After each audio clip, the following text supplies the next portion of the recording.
musuh dah panggil Parti Keluarga Rakyat. Tengok dekat Facebook. Ada satu pimpinan PN, dia up satu status. Dan kita tengok berapa like, berapa share. Berapa banyak pula yang komen. Ini cerita dia tuan-tuan. Dan sampai sekarang, saya tak nampak mana-mana cyber trooper PH, khususnya PKR yang cuba tangkis serangan parti anak beranak ni. Tak ada lagi.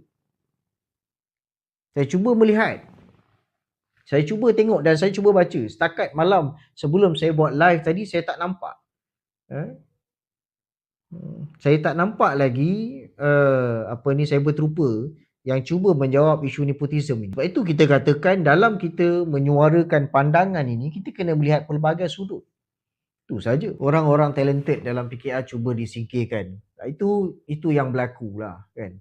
Jadi sebab itu kita rasakan kalaulah YB Rafizi, ini bacaan saya tuan-tuan. Ini bacaan saya, tuan-tuan berhak untuk setuju ataupun tidak bersetuju.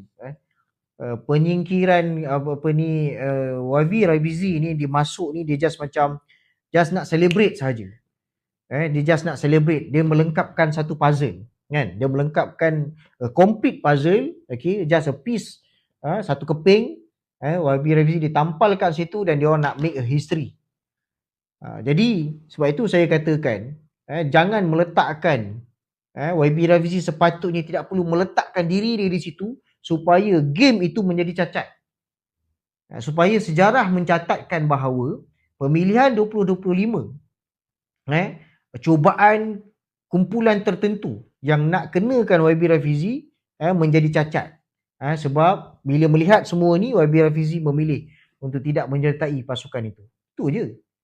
Kita dah tahu, tuan-tuan mungkin boleh pernah dengar kisah Sayyidina Umar yang bila dia tengok ada wabak dalam satu kampung ni kan. Ni kalau ada ustaz, ada ustazah yang kat dalam ni boleh kongsi lagi cerita ni, saya baca kan.